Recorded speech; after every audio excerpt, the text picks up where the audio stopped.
সাহাবীর জন্য গায়েবানা জানাজা পড়বেন না? বিশ্বনবী বললেন অবশ্যই পড়ব।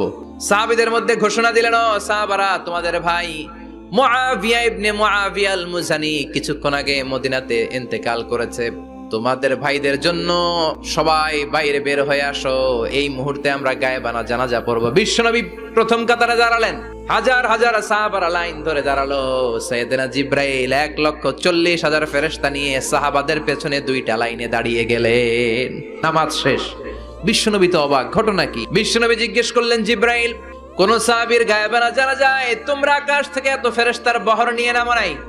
কি এমন আমল করেছে আমার মুআবিয়া যার কারণে 1,40,000 ফেরেশতার বহর নিয়ে তোমরা দুনিয়াতে নেমে এসেছো?